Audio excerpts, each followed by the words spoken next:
Welcome to the Right Time Podcast. The Right Time with Bomani Jones. Well, see, you guys got the nice fun topics ready for me to talk about. Apparently the dominant topic in the sports today is Michael Bennett. He put something on Instagram that was detailing on August 26th, after the fight in Las Vegas, that he wound up face down with police officers pointing guns at him. He said they used excessive force. He said he felt terrified. He said he felt helpless. He said a cop put a gun to the back of his head and said, "Don't move or he'll blow his effing head off." He said at that point, another officer came, put his knee into his back, and then they handcuffed him. And, of course, the immediate swirl of people saying, well, we don't know if this really happened started. And then TMZ was like, hold up.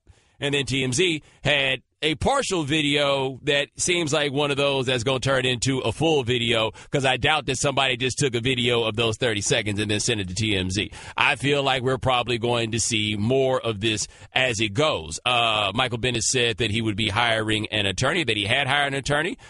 He says that his attorney's name is John. Well, no, he doesn't say. His attorney's name is John Burris. He works out of Oakland. And here is John Burris detailing what Michael Bennett's legal options are.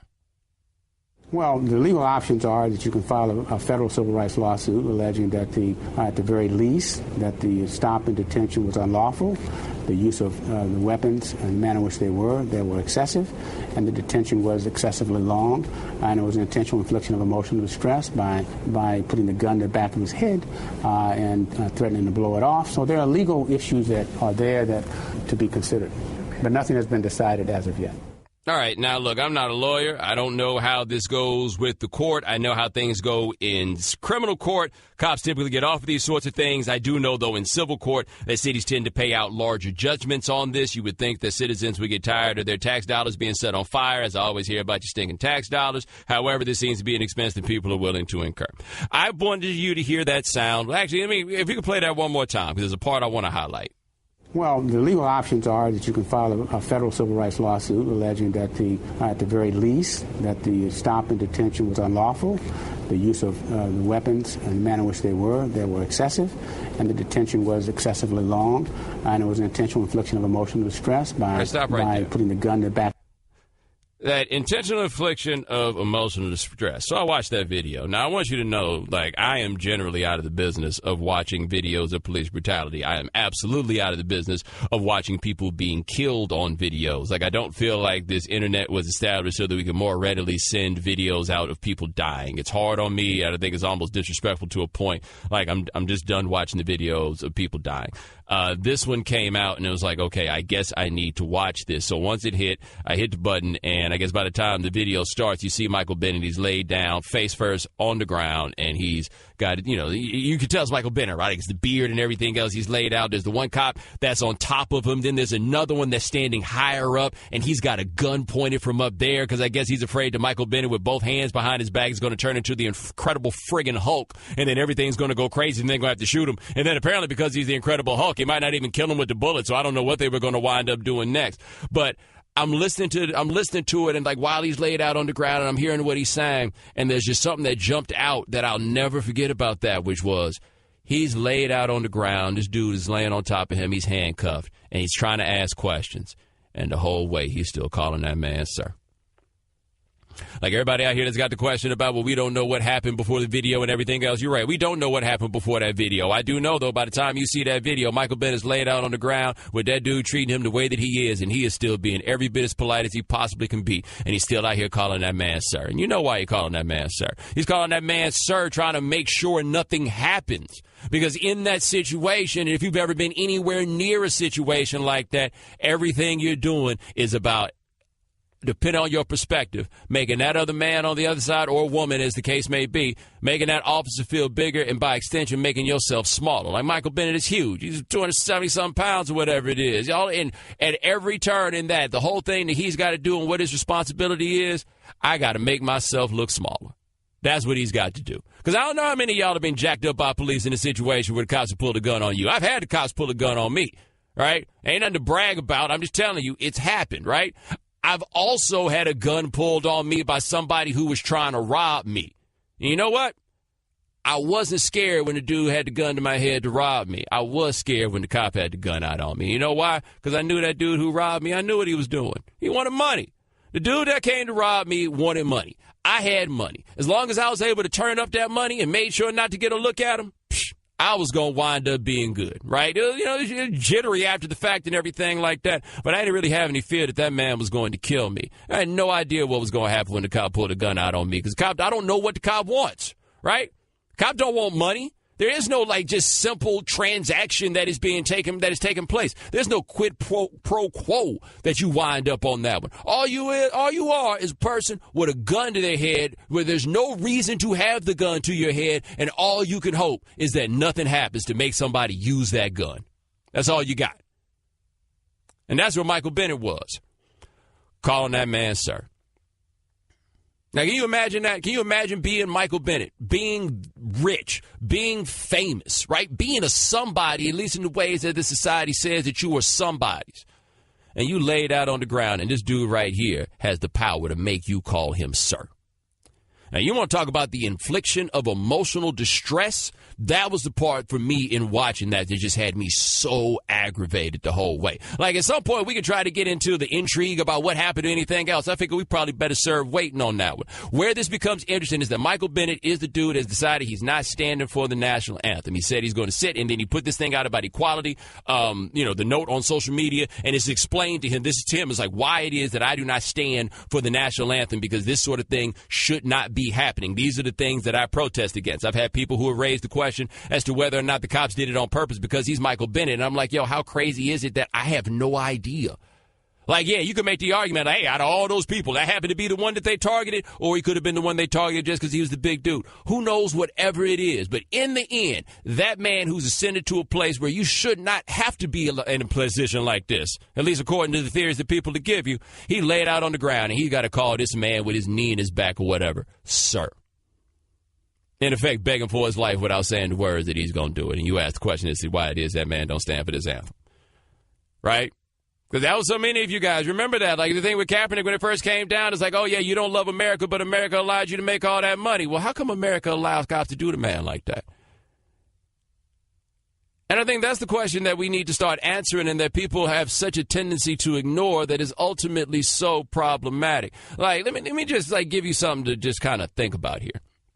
Like, as a black person, and I hate using that phrase, like as a black person, but I do think it kind of, is more applicable in this sort of thing. I think that most black people have some story in their lives that they can tell you about, like, the horrible disappointment that comes from hearing what your white friend might say when you're not around, or what your white friend said while you were around, acting like you weren't around. Like, it's a palpable, incredible disappointment that you wind up with if you feel like you're dealing with somebody that is evaluating you for who you are, which is such a difficult thing to find in our lives. And then whatever the reason is, you hear something and you're like, wait a minute. Nope. It's not what happened here. It's crushing. Like, especially if it's somebody that you consider to be like a really, really good friend, right? Like, that sort of thing is legitimately crushing. Like, I could point to handfuls of those in my life that have happened. But it's a unique and special sort of disappointment where even like the most cynical person, and I'm fairly cynical about a lot of these things, like once that happens and you find out, man, it hurts. It hurts you deep inside of where you are, because I think in the end, all of us just simply want to be evaluated as who we are and to be treated with a certain measure of humanity. And when you find out that somebody that's close to you does not view you through the lens of that humanity, there's a pain that comes along with it. And so we just went through the 12th anniversary of Katrina a couple days ago. And I remember for Katrina, Katrina for me was like a macro level moment that felt the same way, where my father and I, we are clearly of different generations, and we would have arguments about like the state of race in America. And I was very much so on board with the kind of it's not race, it's class sort of thing. We've come a long way and everything else. And I remember seeing Katrina and kind of realizing how wrong I was. And it was like that same level of disappointment, like the rug being pulled out, where, okay, I thought we had gotten to a point. I thought that this is what it was. And then you look up and you realize entirely that that's not what it is. And so when you think about a cat like Michael Bennett and that decision, you're not going to stand for the national anthem or anything else, right? Like, it's almost like that, the opening scene of The Godfather, right? Like, I believe in America. And we ask people very often in a lot of ways to believe in America. And a lot of people very much so believe in America. Some of them believe in America because that's the only choice they got. They need something to believe in. That's the thing that they have. And so many of us, like, you want to believe in America. And then something like that happens to Bennett. And you watch so much of America try to explain why that's okay. And when you hear the people try to give these explanations, just default to try to explain why that's okay, it feels almost in that same way. It's like you hearing the way that America talk about you when you're not around. And it's kind of that same pain, and it's kind of that same anguish and that same disappointment. But I want you to stop and think yourself, if you made the kind of money that Michael Bennett made, imagine having that dude throw you on the ground and you have to call him sir. Tell me how you feel about abiding by that. The Right Time with Bomani Jones. We talked a little bit about Michael Bennett in the last segment. Here is Michael Bennett's lawyer. His name is John Burris, and he says this is what Michael Bennett would want from taking legal action. It's not so much the money from Michael's point of view. He has a lot of money. But I think from his point of view is standing up for righteousness, standing up when something has been done to you that is wrong. I hope he thinks that this becomes a lesson for other young people when this happens to them, that they do have rights. And it also means, we hope, that other police officers will not be so quick to snatch someone off the street and threaten them. So there are certainly social conscious issues that are involved here. And as to the money will flow based upon what the damages are, because he was emotionally traumatized by this. But for him, the big issue is standing up to be heard and to be seen for something that was wrong. By the way, not to take away from the gravity and seriousness of the situation, but go ahead and give John Burris, Burris, a Google. I was expecting Shannon like the older, gray-haired dude with the three-piece suit, right? Perhaps looking like one of the original board members of the NAACP. Instead, I got this dude that looked like he might have a lace front on. And that's how you know he's good at his job. I was trying to give him the details. I was trying to give him the benefit of the doubt too. I looked at the picture at the same time independently and both had the same question. We're like, oh boy, them edges is perfect in a way that is kind of too perfect. Anyway, he talked about wanting to bring attention to this and that maybe the police could, then stop doing these things and people would not be as likely to get snatched up out of the street as Michael Bennett allegedly was. And there seems to be some video to at least give some credence to the idea that he was a little bit too calm for them to have needed to throw him down on the ground as they did. Let me ask you guys a question. Why do you think these things happen? Like, just as a serious question here, like, why do you think these things happen? Because one thing that's interesting is police brutality comes up in sports a lot, and it has come up in sports a lot over the years. And, like, when it does, it might be a blip in, like, the little hometown that somebody has, but y'all are inclined to just take the cops' word for it anyway, so it doesn't really come up so much. Like, I remember, I think it was 2006 I looked this up. This dude named Fred Weary used to play for the Houston Texans, got tasered on the side of the freeway in the middle of the afternoon in Houston. Right? There's a story there for a little bit, but not so much. Shannon, you remember that time that Cedric Benson was on the boat with his mama and a bunch of people, and then the cops pulled up on a boat, took him on the boat. He left on the boat. They went around the corner. He came back beat up. You remember that? No, I do remember that on the boat. Yeah, absolutely. Yeah, like these things happen. Cedric Benson got beat up by the cops, and that became a whole scandal because we were like, oh, my God, Cedric Benson's been detained by the police. And then Benson got busted not that long after in Austin for a DUI that was ultimately thrown out. And he wound up losing his job. Why? Because the cops messed with him twice. That's why. Like, there's real consequences to this sort of thing. And if Michael Bennett hadn't handled this in the way that he had, there's no telling what somebody would have thought if they just come across some video of him being on the ground and what conclusions that people would have been drawn immediately about him. The presumption is always going to be that you have to prove that something happened to you at the hands of the police in a way that does not happen vice versa. Now, that seems to be counterintuitive to the notion of what it's like to be American, but that is the way it goes. Like, that's the way that we handle these things when they happen to athletes, is we're immediately going to what it is that you did wrong. People have been doing this on airwaves as it relates to Michael Bennett, where it's just like, well, hold on, we're not sure. Well, hold on, we're not sure. Well, hold on, we're not sure, and all this stuff. Here's the one thing I am sure of. The reason that a police officer can feel so confident about throwing Michael Bennett down and his partner coming with the gun or whatever it is. You know, the big reason why he can feel so confident doing this? Because this is what y'all want. Now, y'all is not really, I guess, going to any particular person. You can say that I'm generalizing, but I will call y'all in this case America. And the reason I will call y'all in this case America, because America keep letting this happen. Like, a fundamental mistake that people are making is they are assuming that, and this is, a certain subset of people, but they're assuming that people are going to see this video of what happened with Michael Bennett, and then finally, maybe now, they will get the point on what it is. Look, man, it's 2017. We've been using these tools and these devices to spread this information out for as long as it's been, right? Like Rodney King was 25 years ago. Watts riots were 1965. We can go back all the way through history, through everything else. Matters of police brutality have been a big thing and in the forefront of people's consciousness for a very, very, very long time. There's nothing new about the notion of police brutality. There is nobody at this point, unless they just turned 11 years old or something like that, there's nobody that's going to see this and be like, oh my goodness, finally now I get what the point is. Nah, I mean, I think maybe some, right? Like, I don't think that people are beyond redemption on this matter necessarily, but I think that people get the point very, very well. I think the point that people do not get on the other side is they like this. Like, that's the police that they want. They want the police that's just out here snatching random people and throwing them on the ground and putting guns to their heads. Anything it takes to make you, quote unquote, safe, at least in your notion of what safety is. Right? That's all that is. And then on top of that, you are going to fight vehemently. Many of you, not all you, but many of you are going to fight vehemently for your right to not give a damn about what happens to black people. Because the fundamental undercurrent of a lot that goes on here that I feel like that gets lost is that very thing right there. No one is going to infringe upon your right to not care what happens to black people. I had a friend of mine who told me about when he was a kid. He was fascinated by the Atlanta child murders of the late 70s and early 80s. He said he just really did a lot of reading on them because that was a big national story. A white dude was telling me about this, right? He just kept reading the story. And he said his grandfather came up to him and said, you don't care about that, do you? And he said he was, 5, 6 years old, whatever it was. And he said even at that age, he knew what the answer was. He said, my man told him, you don't care about that. You care about that, do you? And he says, no. And his grandfather says, well, why don't you? He's like, because it's happening to black people.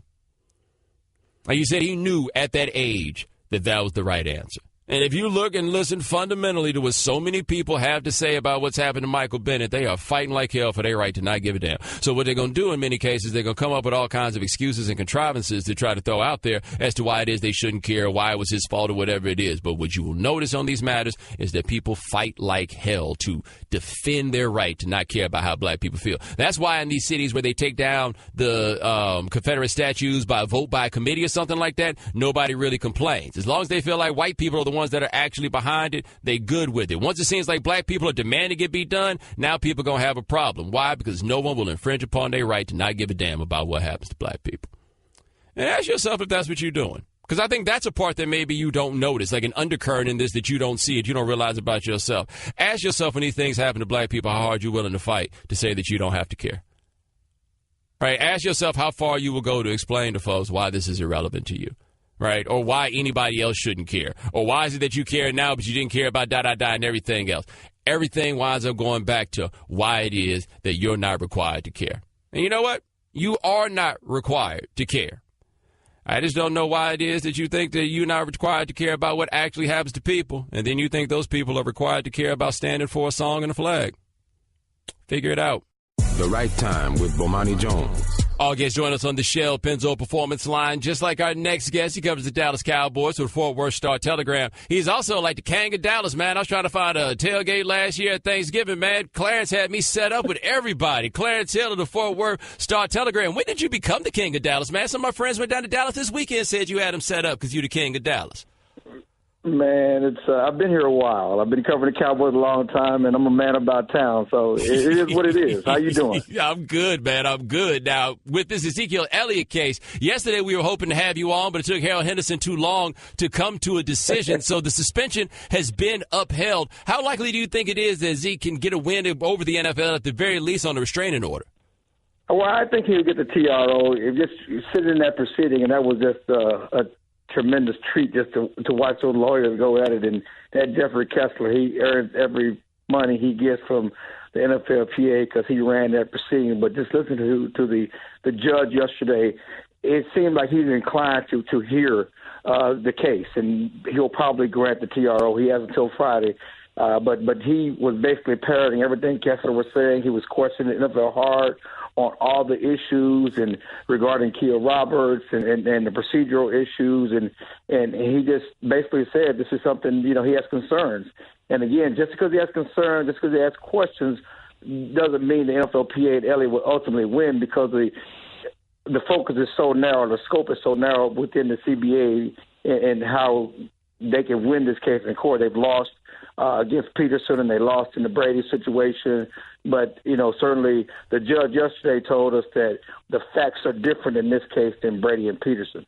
Now, do we have any idea what the timetable is that we'd be looking at for some sort of decision on the restraining order or just overall? Well, a restraining order, he's going to announce that on Friday, by 5 p.m. Friday. And so he's going to let us, it's just going to make an announcement or whatever else on the court system on 5 p.m. Friday, and then we're in for a fight.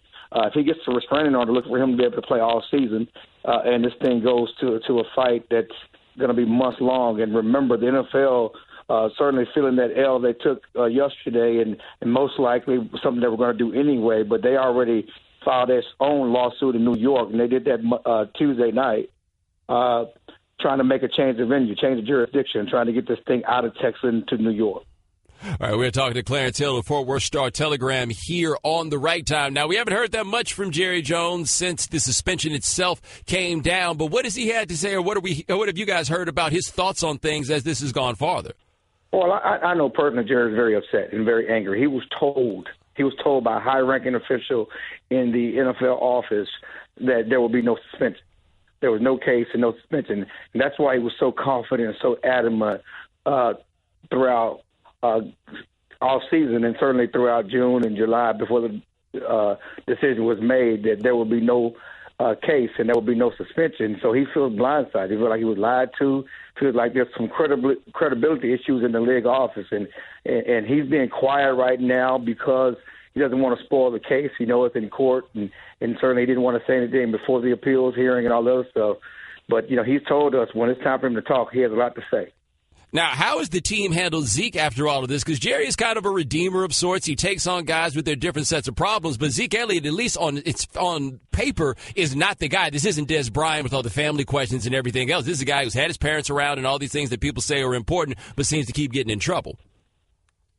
I mean, they've tried to keep a watch on Zeke throughout all this. Certainly they understood he liked to party going back to his days at Ohio State. And, you can say the same thing about Joey Bosa. They were roommates. They had a good time. They understood that he came here. He did have a bodyguard. He does have a bodyguard that's employed him, that's supposed to be going out with him and taking care of those things. Certainly everybody recognizes that he needs to make better decisions. He needs to make better choices. He needs to mature and grow up. Those issues that the Cowboys have talked about, they've talked to him about. He's losing money. If you look at the rise of Dak, and both those guys were rookies last year in the rage, all the rage in the NFL, and that wasn't a high pick. He didn't get much money. He's making a lot of money off the court now because of his image. And Zeke doesn't have any national advertisers. He doesn't have any national sponsorships. And this guy was the rookie of the year and maybe the best running back in the league. And he has nothing. So he's cost himself money, and he recognizes that. His people are recognizing that. So, yes, he needs to mature. He needs to grow up. They still say he's not guilty. He's still adamant about not being guilty in this incident. But, yes, he needs to make better choices. They recognize that. All right, we're talking to Clarence Hill, the Fort Worth Star-Telegram. Now, you had a report, and we've seen this come out, the wait a minute moment in one of these was going through this and seeing Lucky Whitehead's name turned up in the paperwork as Ezekiel Elliott's ex-girlfriend and alleged accuser apparently had some relationship with him. Did anybody know about this last year? Like, people talk all the time about distractions with an NFL team. You think that would be a distraction? Did that ever come up? Well, it didn't come up publicly. Certainly they knew about it. And, when the Cowboys cut Lucky Whitehead and everybody was going crazy about them cutting Lucky Whitehead, they knew all of this. And they, had issues. They talked to us privately about them having issues with Lucky. And Lucky has a lot of other issues that they know about that the public didn't know about. And you guys want to know, why was he still on the roster? We're still on the roster because he was a camp body at that point. They'd already drafted somebody to replace him, but for injury reasons and roster reasons, they just were keeping him. But, there was no way he was going to be on this team this year because they were going to release him.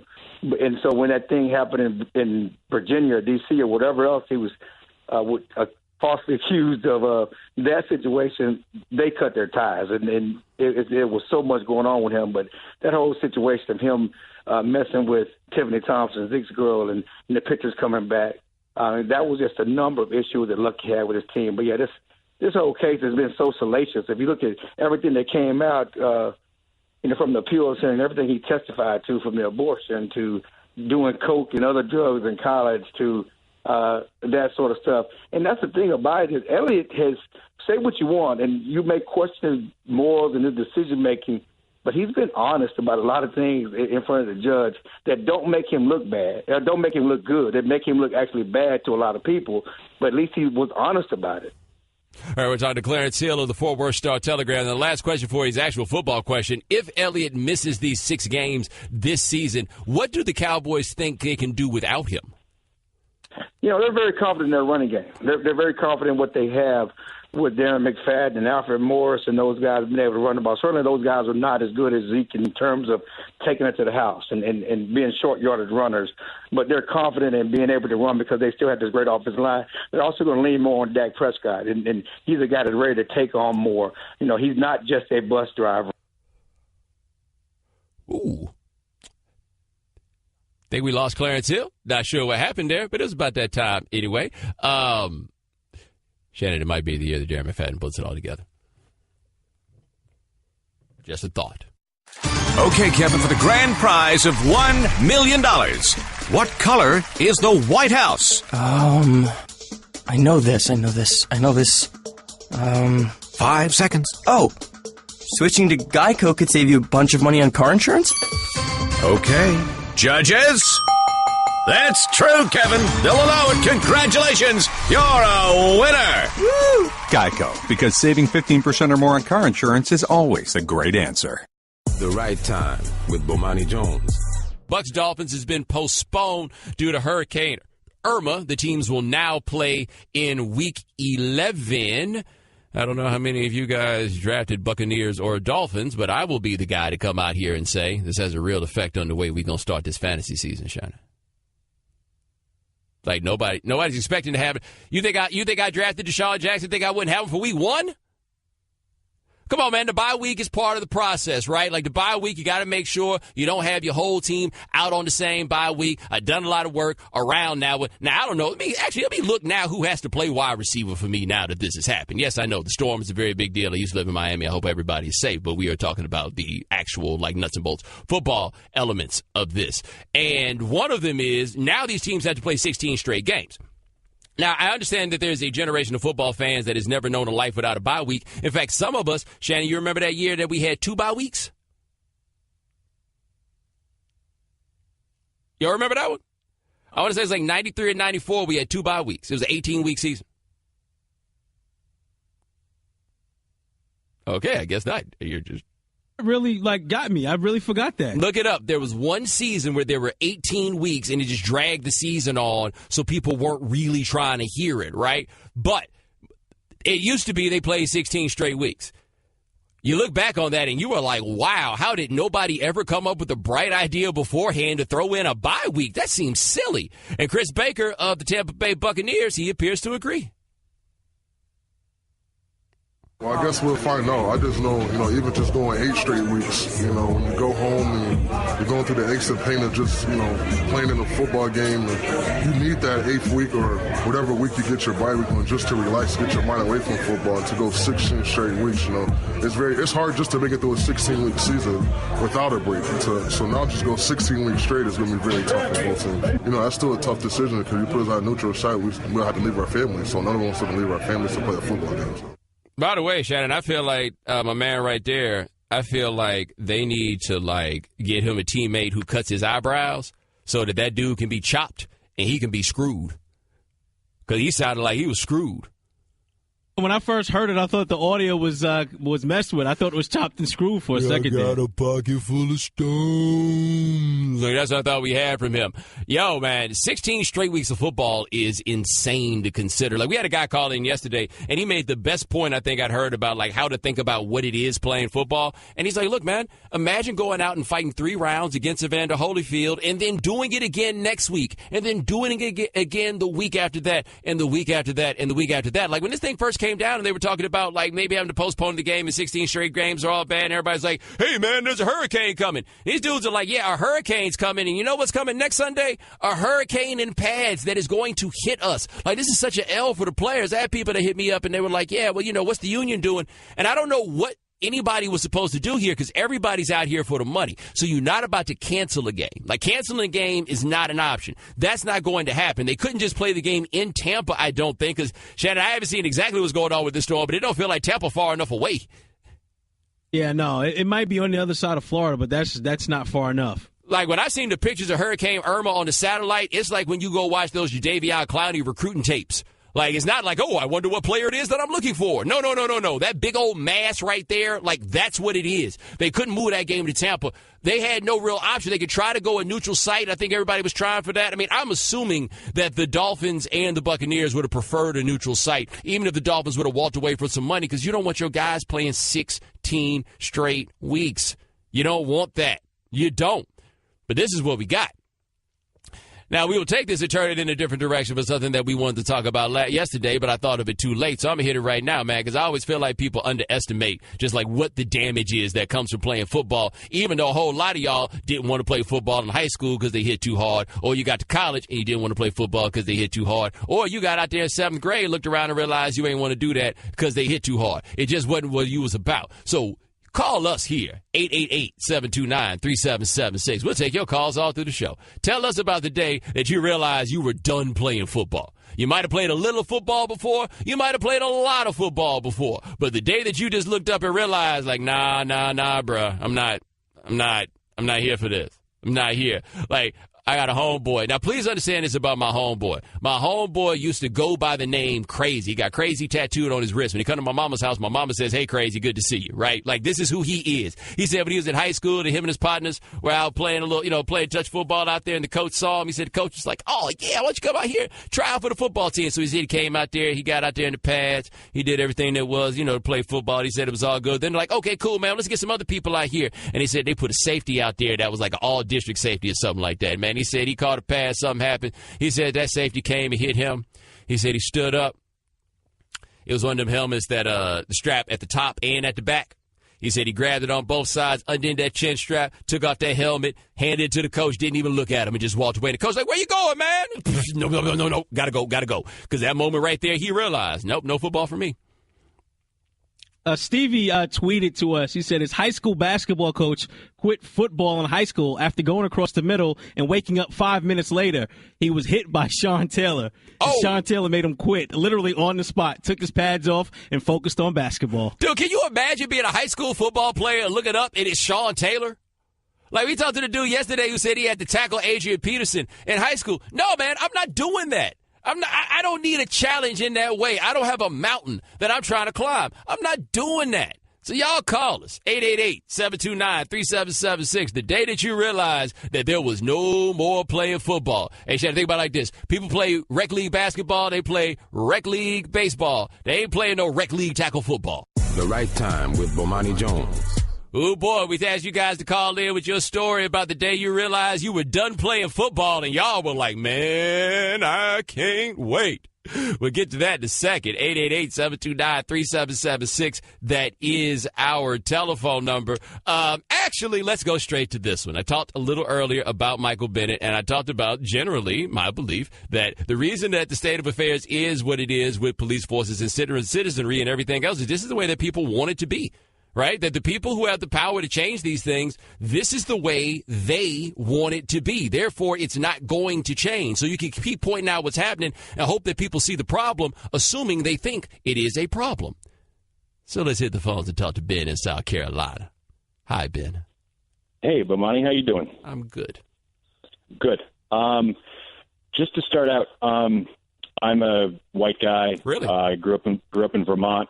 And didn't really have a lot of exposure to black people. I think there were two in my high school, and they were brother and sister. And moved down here, and my friends couldn't understand that I didn't feel differently about black people than I did about white people. And my answer to that was exposure. We used to spend some time on Martha's Vineyard, and as you know, Spike Lee and a lot of wealthy people are down there. And so the only exposure I had to black people were wealthy black people. And it skewed my view of who black people were, and that they weren't that different from white folks.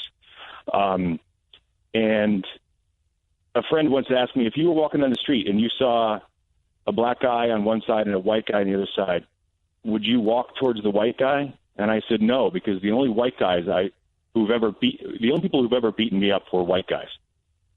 But I think your generalization about, when you say that preserving the right to not care about black people, I assume you're talking about white people. In this particular instance, yes. Yeah. I got to argue with that, that if white people are watching a black person get beaten up, your argument, I guess, would be that the white people don't care, wouldn't want to, find out what's going on, and if he's being wrongly attacked, defend him. But I think to be clear, not every single white person, but a significant number. Yes, I believe that to be true. Okay. Couldn't you make the argument the other way that if a group of black men or women saw a white guy getting beaten up, that they would, instead of feeling that they don't care, they would actually feel a little happy? Based on what? Based on... Like I'm trying to...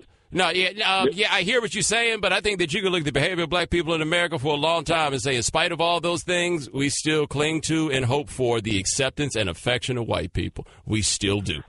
It's hard to make any argument to the contrary to say that black people do not do that. I don't really know that many people. I can tell you, I know some people who would be happy to see such a thing, but black people really don't dislike white people in the way that you would assume. Then I got to tell you, I was in the Navy and I was on a ship with 300 people, and there were 100 white guys and 200 black guys. And I was in the minority for the first time in my life.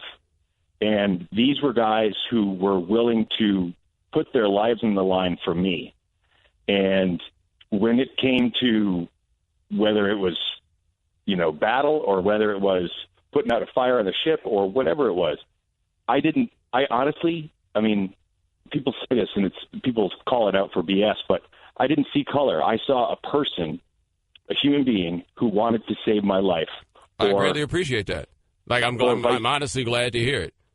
Or vice versa, who I wanted to save. I saw the blue of the uniform. I didn't see the color of their face. I'm glad. Thank you so much. But Ben, I got to cut this short because it's going on too long because I don't know where the hell we was going. Anyway, Shannon, did I miss something? I don't know what the larger point was. Trying to find where he was going. Well, here's my problem with what he's saying here is we got all this history, and you can go look at the news and everything else, and there are these all these atrocities that have been committed against black people, so many of them, and that people we see roundly ignore. So let's take an example like this. The thing with Michael Bennett. Michael Bennett winds up laid out on the ground like that. Everybody needs some proof on it.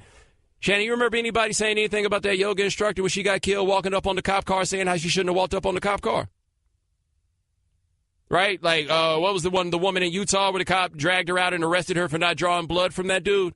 Right? Did you hear anybody saying she should have just done what the cop said or anything else, or you just should follow instructions or anything? Did you see that? If those are black people in the same situations, it is entirely possible, in fact, highly likely that somebody jumps in that situation to give some explanation as to why it is that black person shouldn't have done that. Like that time that cop pulled a gun out on me.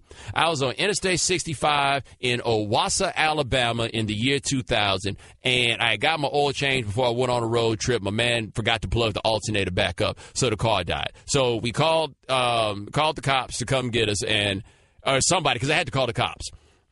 So I'm on the side of the road, and the cop car comes, and I see the cop, and I was getting out of the car as I would if anybody else pulled up that I was supposed to meet, right? I got out of that car, and it was immediately, get back in the car! And I got back in the car, and I put my hand on the wheel, and the woman came up, and she had the gun. She pointed the gun inside the car with flashlight. Any guns, any knives, any contraband? And I'm thinking to myself, yeah, all those things. That's why I called you. I was just wondering if somebody could take these guns, knives, and contraband off my hand. And so she did that, and in the end, I look back on it, and I'm like, you know what?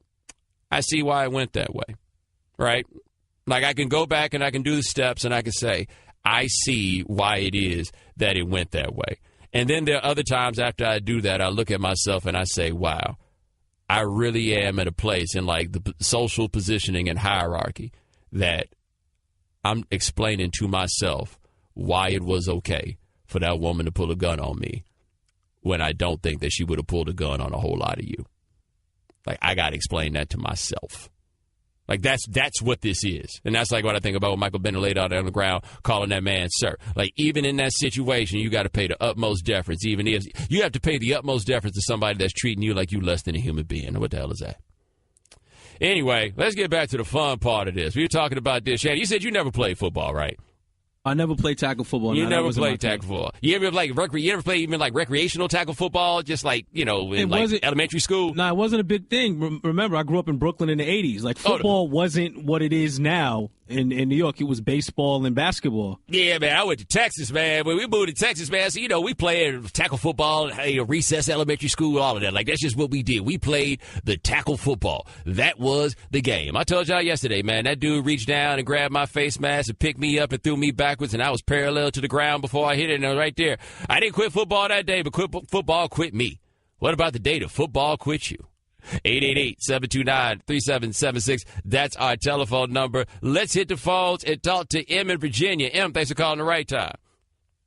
Hey, Bomani, what's up, man? First time, long time. Big fan of the show. Thank you, man. I had two incidences. Well, the first one started maybe football for me, and the second one confirmed it. I was lucky enough to go to prep school when I was younger. Hey, my man, it sounds like you got the phone too close to your face. You sound muffled. Oh, I'm sorry, brother. Can you hear me now? Am I better? Yeah. All right. So I went to prep school, and I was very fortunate to go there. But long story short, in prep schools, you have something called postgraduates, where those who are destined for athletics or maybe the Naval Academy can stay an extra year in high school and basically be 19-year-old super seniors, if that makes any sense. Yes. So equivalent, freshmen and college-age men. So my prep school, we ran a scrimmage against a military academy. Their name escapes me right now. But they had a linebacker at the time who was a 19-year-old postgraduate by the name of Ahmad Brooks. Okay, so I think it was Fort Union. Fort Union, right? I was thinking in my head. I think so. One of the two. Oh, yeah, Hargrave. So. I was thinking in my head, you about to tell an Ahmad Brooks story, and you are about to tell an Ahmad Brooks story. I am about to tell you an Ahmad Brooks story. So anyways, I didn't start playing football until I was 14. My mom was smart about the whole brain injury thing, but she let me play in high school. Our very first scrimmage, we play them. And somewhere in the first series, I catch a pass, 15 yards. I'm feeling good. I'm throwing first down signs like I'm something hot. The dude's on TV trying to be that dude. Somewhere later in that same drive, I run a 7-yard slant across the middle. And Bomani, bruh, I can't even tell you, I can't even explain the feeling. He hit me so hard. That I couldn't even fumble the football. I'm pretty sure my body seized up, and I was on the ground. Snot had left my nose and was stuck to the inside of my Oakley windshield. You know the little glass windshield? Yeah, I have one of those, right? He hit me so hard I could literally see, boogers dangling from this windshield trying to come back on my face. I didn't play the rest of that series. I didn't even play the rest of that scrimmage. I should have been smart, and I should have quit during that time, right? You would think, okay, whatever. But I was actually an okay athlete, so I was fortunate enough to walk on later on at a Big Ten school. I went to Indiana. So Indiana comes around, and I'm an invited walk-on, so, not one of the scholarship dudes. And I'm playing there, whatever. And on one play, it was the same goddamn play. I'll never run a slant again in my life, so help me God. I run a slant in practice, and I get hit low by a guy named Austin Thomas. Now, you don't know him because he didn't make it big, but this dude was a freak. Came out of Georgia, 4-star recruit, the whole bit. Just a freak. And then I got hit up top high by Tracy Porter, a freshman Tracy Porter. And they hit me so hard that my body bent backwards, but my knees were still going forward. How I didn't get injured, I don't know. But it wasn't a week later that, I talked to my position coach at the time, and I was just like, listen, brother, I love the sport. I love the game. Maybe I'm just better off watching it on TV. Well, man, I appreciate the call. And the moral of the story is walking on ain't the greatest idea. Walking on at Indiana. Woo! Who's going to save you? The Right Time with Bomani Jones. Ezekiel Elliott, his 6-game suspension was upheld by the arbitrator, Harry the Henderson. It sounds like Harry the Henderson didn't want to come out of his office yesterday. I think they were supposed to give him a suspension, earlier in the day, whatever's going to happen. We thought it was going to be done by close of business before the court hearing. Shannon, we got off the show yesterday. We'd heard nothing from Harry, right? He said the end of business day. The end of the business day. Our show ends at 7 o'clock Eastern. Yes. He's like, the business day in L.A. Harry the Henderson was nowhere to be found because Harry's like, okay, it sounds like the decision has been made that we're just not going to overturn this. Therefore, since we're just not going to overturn this and it looks a little shaky, how do I come up with the rationalization for this one? Now, one thing about this is, if I'm not mistaken, and actually this is Ryan Smith here. He's the legal analyst here at ESPN, and this is what he explained about what Harold Henderson's role is in this. Harold Henderson, everybody said, Harold Henderson's he's got to come in here and he's got to look at what Goodell did and weigh in on how he approached this case. That is not his job at all. His job is to look at the case that was put before him, look at all the evidence the guys argued in front of him, and decide, is the process fair? It's no different from if you're just trying to decide if the guy had due process, the guy was afforded witnesses, that kind of stuff. His job is not to evaluate how Goodell looked at the evidence, what evidence was before him. That's Goodell's job. This is an appeals officer, right? So, in a sense, Harold Henderson's only job is to make sure the process was fine. So my question is this. How did Harold Henderson take all that time? Because remember, Shannon, didn't Harold Henderson say that the reason that it was taking so long was because of the volume of material? It was just so much stuff to go through? Right, exactly. I just want to know how he went through all that stuff and all the jankiness that seemed to go on in this investigation and then came back with the same suspension that Goodell had. Like, that's the only thing I want to know. If the only person that actually talked to this woman says that she did not believe what she had to say, how do you go through all this stuff and then say, nah, what Goodell was talking about, that rocks out? If you have one of the doctors who the league said was not available to talk to Elliott's lawyers because she was sick, and then they went and knocked on her door and she was doing just fine, how do you come back with 6 games? Like, that's the question that I have. How do you still come back with 6 games after all of this? This is what happens when nobody can trust your process. And that's where the NFL is. The problem is y'all got no enforcement whatsoever on the fact that we don't trust the NFL's processes. Like, every now and then we'll get out here and we'll complain about it and da-da-da. But in the end, man, y'all still believe in the NFL. Like, as an almost religious entity, y'all believe in the NFL. They can lie to you. They can con you. They can do this thing as many times over. You can complain about this, that, and the third. They pay you lip service. You be like, thank you, NFL. I'm so glad I get to watch football this weekend. Appreciate you. We just keep on doing this whole exact thing. And now this one, that looks as janky as anything that I can point to. They coming right back out with the 6 games. And I wonder if Ezekiel Elliott did not play for the Dallas Cowboys, if y'all would have stopped caring a long time ago. 888-729-3776. That is our telephone number. We're getting you guys telling your stories about the day that you realized that football was no longer for you. Let's hit the phones and talk to Ryan in New Mexico. Ryan, thanks for calling the right time. What's going on, Bomani? How are you doing? Doing all right, man. All right, I'm from New Mexico, and when I was younger, I moved to Pennsylvania. And, Bomani, I know you're from Texas, but I like to consider Pennsylvania as like the Texas of the North. And we play some pretty good rugby, football, Penn State, you know what I mean? So when I moved there, everybody was playing, football, and I wanted to be joining. And I started in middle school. I did okay. I had a pretty good growth spurt in middle school, so I did okay. But when I got to high school, I definitely wanted to be a part of the tradition and everything. And it was like two days, all of a sudden, I'm thinking I'm going to go out for wide receiver. I want to score touchdowns. Like you said earlier, I went across the middle, 3-year starter, slammed me right away. I ended up I was like, you know what, screw this. I ended up switching to kicker, and then ended up being just a high school kicker for the next 3 years. But I had a pretty good career, but I was like, no, I don't want to do this tackling thing. I better just go sit on the side and do some kicking drills. So. Hey, man, they still get letter jacks for that, man. I appreciate the call, Ryan. 888-729-3776. Let's talk to David in Mississippi. David, thanks for calling the right time. Hey, Bomani, how's it going, man? Doing all right, man. Good, man. Yeah, I was going to let you know, I don't know when football came to my life, but I know exactly when it went out of my life. In high school, I was just a punter. And when you're a punter in high school, you're like right field in a little league team. It's just like a piece of meat out there just to fill a position. And some dude got hurt, and so they asked me to run kickoff back. And that was very strange to me because the coach told me once I got the ball, I had to run towards the opponents. I'm a punter. I'm used to running away from the opponents. So that was very strange. So I went ahead and ran towards the opponent. The dude hit me. It wasn't like a decleating. It was like a diswishing. Like the Nike swoosh flew up in the air off my sneak. I don't think they've found it. It's I think like the ground screw, whatever. But I had like a third cousin in Georgia, had like a stroke that exact same night. So the dude like altered my family tree. He hit me so hard. So that's when I actually left my life. Yeah. So there you go. Yeah, David, I think, Shannon, that's competition here for like, wow, a de-swooshing. Jeez. Jeez. Furthermore, Louise. The Right Time with Bomani Jones. All guests join us on the Shell Pennzoil Performance Line, just like our next guest. He's a writer at ESPN, the magazine. Also, January 2nd, 2018, he and I will be doing a television show together from noon to 1 Eastern on ESPN. His name is Pablo Torre. Pablo, let's start with this Ezekiel Elliott thing as it continues to go. Can you imagine what it's like walking around being Harold Henderson at that office in the NFL? And it's like, I got to do the appeal on this janky case, but y'all really want a suspension?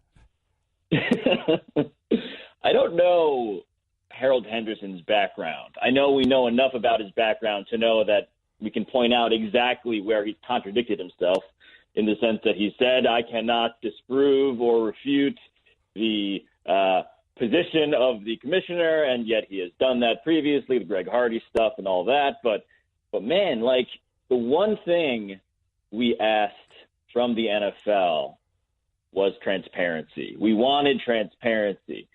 And the NFL sold us one of those tinted windows and called it transparency. And so, Harold Henderson, I don't know if you knew that this was coming, that we could all tell that it was a tinted window, because there was another part of this case that could speak to the other side of the aisle, so to speak.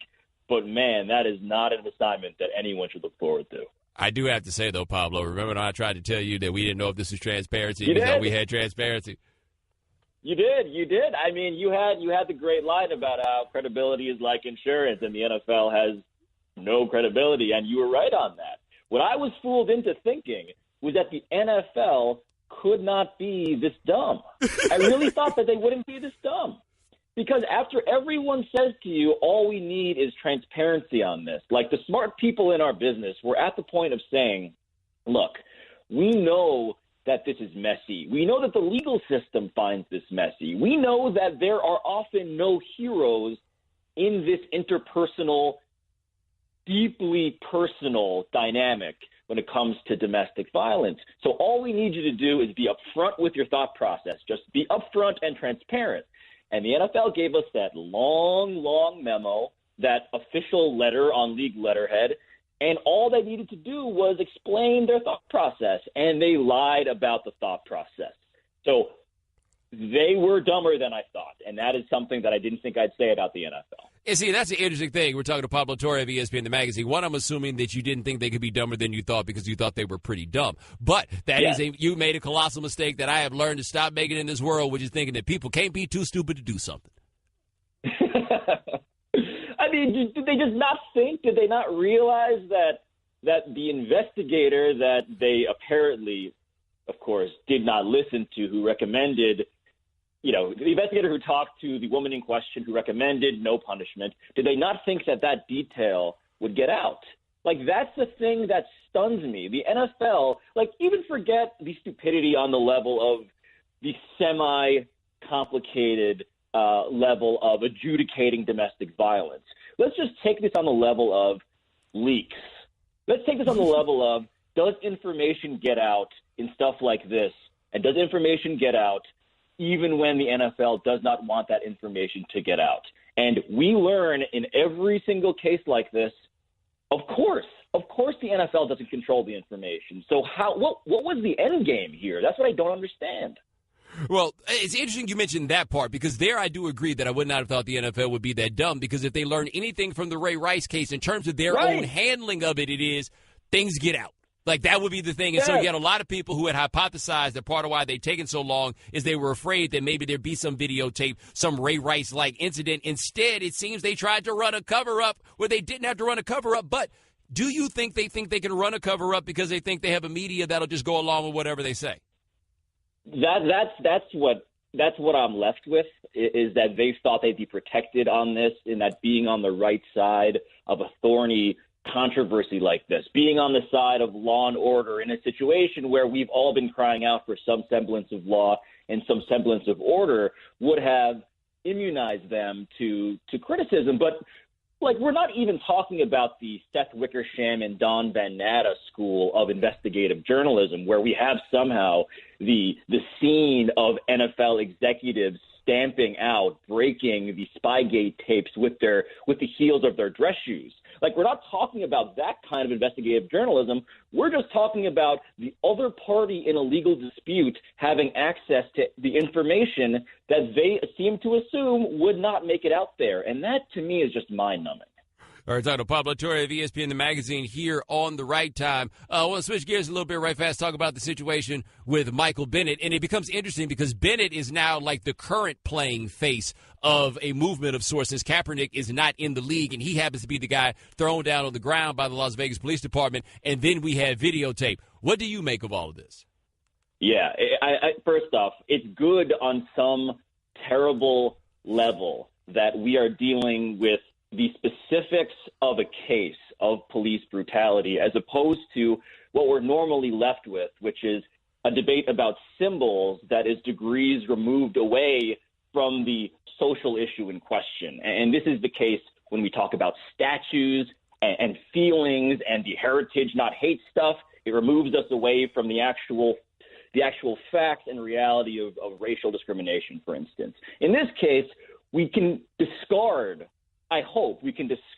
some of the symbolism and heritage, not hate sort of equivalency when it comes to the national anthem. Like, we're not dealing with the anthem anymore. So all of the stuff that we talk about with Kaepernick, which tends to focus around the military and the police in these abstract terms, actually gets narrowed down to a case in question. But, Bomani, I want to ask you, have you read the most recent TMZ Sports update, which has come out very, very recently? I have not. Okay, so let me give you a little bit of that, because this is now causing all sorts of people, the predictable people you may be familiar with, to say, oh, he was caught lying. And this is, I'll read it real quick. Source expected the investigation tells TMZ Sports when cops responded to the club for a possible shooting, they ordered everyone to get down and not move so they could probably search and investigate. We're told Bennett did not stay put. Instead, he ran, and a cop outside the club stopped him and ordered him down to the ground at gunpoint. Our sources say Bennett was detained until cops could determine he was not involved in any possible criminal activity, and he was released. So now everyone on our corner of the internet is saying, oh, Michael Bennett was caught lying. I point two things in that very rapid summary I just mentioned. Number one, so gunpoint happens to be volunteered by this anonymous police source. So that's an interesting data point. But number two, if you are instantaneously believing this update, just be aware that you are instantaneously believing an anonymous police source with no evidence over Michael Bennett. And if that's not what Michael Bennett is protesting, I don't know what it is. We were talking to Pablo Torre of ESPN, the magazine. Right before we let you go, man, apparently you learned something in Portugal on your vacation? Well, I mean, I learned a couple of things. I learned mostly that you can create I was going to use the word meat telescope, but now I realize that sounds truly, truly inappropriate. But you can create a little telescope with your hands. Did you know that? Did you know about this? No. Okay, so if you don't have glasses, if you don't have contacts, if you're trying to look at something in the distance, you take your hand, you put it over your eye, you reduce the aperture, and you will clarify the object in the distance. You were all carrying around an invisible telescope, even if you didn't realize it.